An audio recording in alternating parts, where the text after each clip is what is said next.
Hi students, welcome to our channel. 10th standard இங்கிலீஷ்க்கு ஒரு centum எடுத்த ஸ்டூடெண்ட்னுடைய public எக்ஸாமோட answer script தான் பார்க்க போகிறோம் வித் நீட் பேப்பர் ப்ரெசன்டேஷன் எப்படி பண்ணுறது அப்படின்றதையும் சரியா. ஸோ இதை பார்க்குறதுக்கு மேலே நீங்கள் இன்னும் நம்ம சேனலை சப்ஸ்கிரைப் பண்ணலைன்னா மறக்காமல் சப்ஸ்கிரைப் பண்ணிவிட்டு இந்த வீடியோக்கு மறக்காமல் ஒரு லைக் போட்டுட்டு கண்டினியூ பண்ணி பாருங்கள். ஸோ வீடியோ ஸ்கிப் பண்ணாதீங்க. இந்த வீடியோவில் நான் என்னென்ன விஷயங்கள் சொல்கிறேனோ அது எல்லாத்தையும் கவனமாக லிசன் பண்ணிக்கிட்டே வாங்க. கண்டிப்பாக உங்களுக்கு இந்த வருஷம் எழுத போகிற ஸ்டூடெண்ட்டுக்கு ரொம்பவே ஹெல்ப்ஃபுல்லாக இருக்கும். இது வந்து உங்களுக்கு 2024 போன வருஷம் 2024 நடந்த ஒரு அஃபிஷியலான பப்ளிக்னுடைய ஆன்சர் ஸ்கிரிப்ட் சரியா. ஸோ நான் அடிக்கடி சொல்லக்கூடிய ஒரு விஷயம், நம்ம எந்த அளவுக்கு படித்து எழுதுகிறோமோ அதே அளவுக்கு நீட் ப்ரெசன்டேஷன் பேப்பர் கொடுக்குறதும் ரொம்ப ரொம்ப முக்கியமானது. தமிழ் அண்ட் இங்கிலீஷ்க்கு லாங்குவேஜ் பொறுத்த வரைக்கும் படித்து எழுதுறது எந்த அளவுக்கு முக்கியமோ நீட் ப்ரெசன்டேஷன் கொடுக்குறதும் அந்த அளவுக்கு முக்கியன்றதை நான் அடிக்கடி சொல்வேன் இல்லையா. ஸோ அதுக்கு ஒரு பெஸ்ட் எக்ஸாம்பிள் இந்த பேப்பர் அப்படின்னு நம்ம சொல்லலாம் சரியா. ஸோ இந்த பேப்பர் எப்படி நீட்டாக ப்ரெசென்ட் பண்ணியிருக்காங்க, எந்த மாதிரி ஆன்சர்ஸ் வந்து எழுதியிருக்காங்க அப்படின்றத கம்ப்ளீட்டாக நம்ம இப்போ பார்க்கலாம் சரியா. ஸோ இந்த ஸ்டூடெண்ட் பாருங்கள் 100 மார்க் எடுத்திருக்காங்க, 100க்கு 100. ஸோ இங்கிலீஷில் 100க்கு 100 எடுக்கிறது அப்படின்றது உண்மையிலே ஒரு சவாலான ஒரு விஷயம். அதை எப்படி இந்த ஸ்டூடெண்ட் அச்சீவ் பண்ணாங்க அப்படின்றத நம்ம இப்போ கம்ப்ளீட்டாக டிஸ்கஸ் பண்ணலாம்.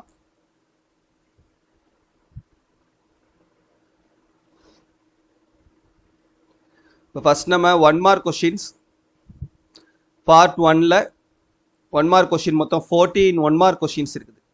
இந்த 14 1 மார்க் கொஷின்ஸ் நம்ம 14 அவுட் ஆஃப் 14 வாங்குறது ரொம்ப ரொம்ப முக்கியம் இதில். ஏன்னா first impression is the best impression அப்படின்னு சொல்லுவாங்க. நம்ம இதில் ஃபஸ்ட்டு எழுதக்கூடிய இந்த பார்ட் 1 14 மார்க்ஸ் வாங்கிட்டோம்னாவே பேப்பர் கரெக்ஷன் பண்ணுறவங்களுடைய மனசில் நம்ம ஒரு நல்ல இடம் பிடிச்சிட்டோன்னு அர்த்தம். ஸோ நல்லா படிக்கக்கூடிய பசங்களோட பேப்பர் போல் அப்படின்ற ஒரு இம்ப்ரெஷனை நம்ம உண்டாக்கணும் மனசில். அதுக்கு நமக்கு இந்த கண்டிப்பாக நம்ம இந்த ஃபஸ்ட்டு இருக்கக்கூடிய பார்ட் 1ல் 14 அவுட் ஆஃப் 14 1 மார்க் வாங்குறது ரொம்ப ரொம்ப முக்கியம் சரியா. ஸோ இவங்க வந்து 14 1 மார்க்ஸுமே கரெக்ட், 14 மார்க் வந்து 1 மார்க்கில் எடுத்துட்டாங்க. பாருங்கள் அந்த ஹேண்ட் ரைட்டிங்கே எவ்வளோ நீட்டாக இருக்குதுன்றதை நீங்கள் பார்க்கலாம்.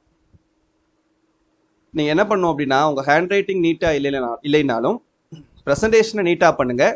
ஆட்டோமேட்டிக்காக உங்களுடைய பேப்பர் பார்க்குறதுக்கு அழகாக மாறிடும் சரியா. அதுக்கு என்ன செய்யணும், 1 மார்க்குக்கு ஃபஸ்ட்டு ஒரு பேஜில் நீங்கள் 1 மார்க்கை கம்ப்ளீட் பண்ணிடுங்க. இந்த மாதிரி ஃபஸ்ட்டு 1 2 3 அப்படின்னு போட்டுட்டு சினானிம்ஸை எழுதுங்க ஆப்ஷன்ஸோட. அடுத்து ஒரு லைன் விட்டுட்டு 4 5 6ன்னு போட்டுட்டு ஆன்டனிம்ஸ் 3ஐயும் எழுதுங்க ஆப்ஷன்ஸோட. அடுத்து ஒரு லைன் விட்டுட்டு 7th இருந்து 14th கொஸ்டின் வரைக்கும் ஆன்சரை எழுதுங்க சரியா. ஸோ இந்த மாதிரி நீங்கள் எழுதுனீங்கன்னா பார்க்குறதுக்கு வந்து உங்களுக்கு நீட்டாக இருக்கும். ஓகே, ஸோ கொஷின் நம்பரை மார்ஜினுக்கு வெளியில் போடுறீங்க, ஆப்ஷனை மார்ஜினுக்கு உள்ளே போடுறீங்க, அதுக்கப்புறம் ஆன்சர் எழுதுறீங்க. ஆப்ஷனுக்கும் ஆன்சருக்கும் நடுவில் ஒரு கோடு போட்டு பிரித்து காட்டிடுங்க. ஓகேவா, இந்த மாதிரி நீட்டாக ப்ரெசென்ட் பண்ணுங்கள் 1 மார்க்கை.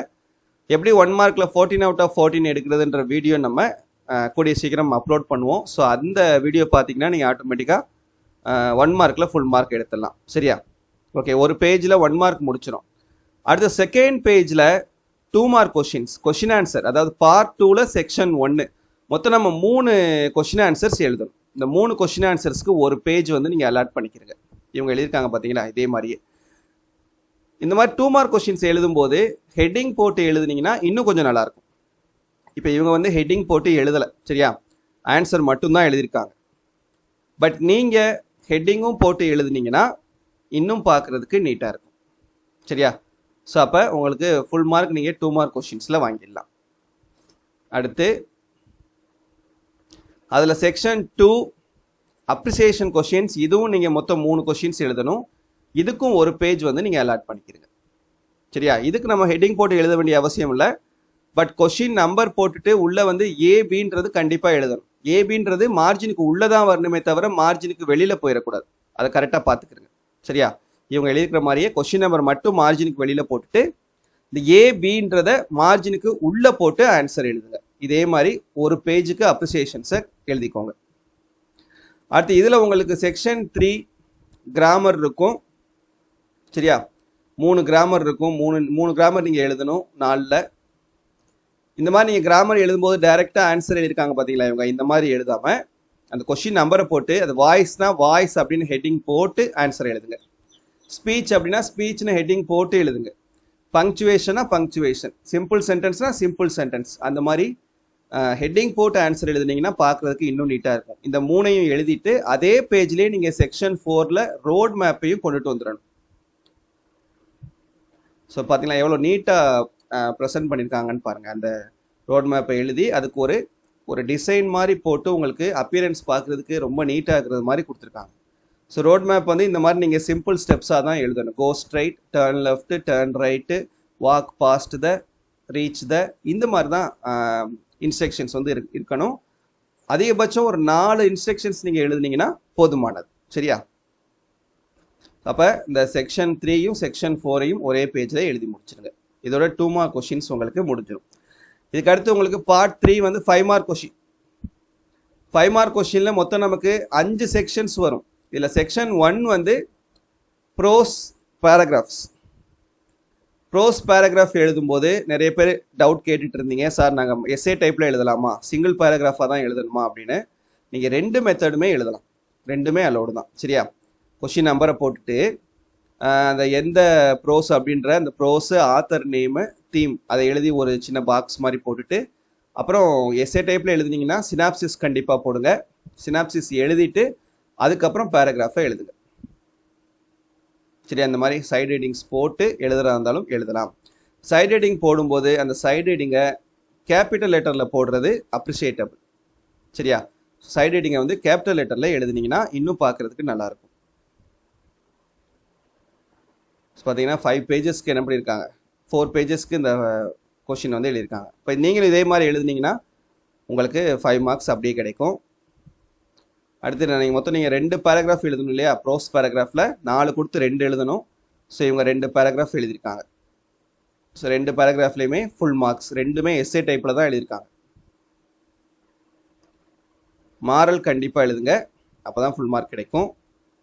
அடுத்து செக்ஷன் 2. இதில் செக்ஷன் 2 வந்து உங்களுக்கு போயம் செக்ஷன். இதில் மொத்தம் நமக்கு 4 கொஷின்ஸ் கொடுத்துட்டு 2 எழுதணும். இதில் 1 மட்டும் நீங்கள் பேராகிராஃப் அட்டன் பண்ணுங்கள்.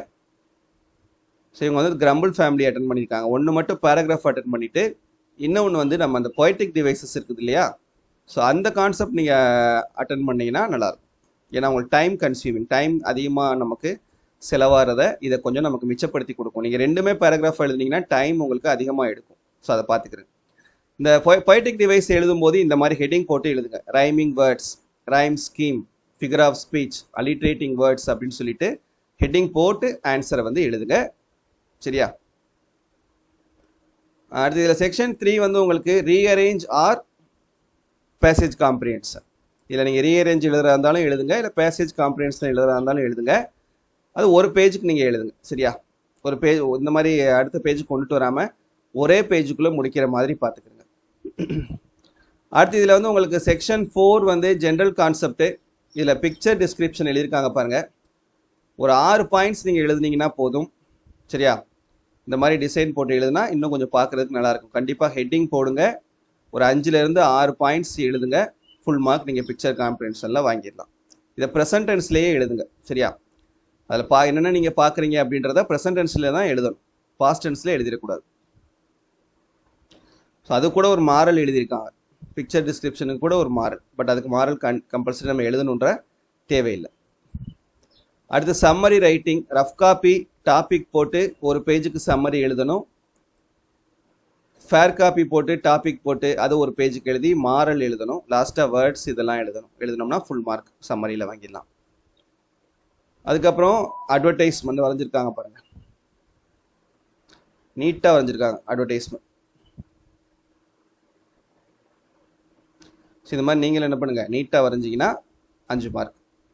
இந்த மாதிரி அதிகமாக ஸ்பேஸ் இல்லாமல் இவங்க மாதிரி என்ன பண்ணுங்கள், ஆக்குப்பை பண்ணிக்கணும். எல்லா பிளேஸையுமே வந்து அந்த ஸ்பேஸை வந்து ஃபுல்லாக ஆக்குப்பை பண்ணி இந்த மாதிரி நீங்கள் வரைஞ்சிங்கன்னா ஃபுல் மார்க் கிடைக்கும். அடுத்து நோட்டீஸ் ரைட்டிங். நோட்டீஸ் ரைட்டிங்க்கு ஹெட்டிங் போடணும், ஸ்கூல் நேமு, டாப்பிக்கு, டேட்டு, அதுக்கப்புறம் பாடி ஆஃப் த நோட்டீஸ், அப்புறம் லாஸ்ட்டாக வந்து ஸ்கூல் பீப்புள் லீடர் உங்கள் நேம் எழுதி முடிச்சிட வேண்டியது. 5 மார்க். அடுத்து இதில் செக்ஷன் 5 வந்து மெமரி போயம். ஹெட்டிங் போடணும், போயம் லைன்ஸ் எழுதணும், ஆத்தர் நேம் எழுதணும். சரியா? ஸோ லாஸ்ட்டாக இந்த மாதிரி ஒரு டிசைன் கூட இதுக்கு போட்டுக்கலாம். அதுக்கப்புறம் கொஸ்டின் நம்பர் 46. இது வந்து உங்களுக்கு சப்ளிமெண்டரி பேராகிராஃப், இது டெம்பஸ்ட் எழுதியிருக்காங்க. இது 8 மார்க் கொஸ்டின் அப்படின்றனால ஒரு 5 பேஜஸ்க்கு கண்டிப்பாக நீங்கள் எழுதணும். எஸ்ஏ டைப்பில் இதை எழுதுறது அப்ரிஷியேட்டபிள். சப்ளிமெண்டரி பேராகிராஃப் வந்து நீங்கள் சிங்கிள் பேராகிராஃபாக எழுதாமல் எஸ்ஏ டைப்பில் எழுதுறது தான் நல்லது. ஏன்னா 8 மார்க் கொஸ்டின் இது உங்களுக்கு. அதனால் 5லேருந்து 6 பேஜ் நீங்கள் எழுதிட்டீங்கன்னா ஃபுல் மார்க் ஸ்கோர் பண்ணிடலாம். இப்போ லாஸ்ட்டாக question number 47 passage comprehension 4 questions இருக்கும். அதை நீங்கள் அதில் ஆன்சர் அதில் தான் இருக்க போகுது. ஸோ அதை அப்படியே பார்த்து எழுதிட்டோன்னா நம்ம காம்ப்ரிஹென்ஷனில் ஃபுல் மார்க் ஸ்கோர் பண்ணிடலாம். சரியா? ஸோ மீதி இருக்கக்கூடிய பேஜஸை ஸ்கேல் பென்சில் யூஸ் பண்ணி இந்த மாதிரி ஸ்ட்ரைக் அவுட் பண்ணியிருக்கேன்.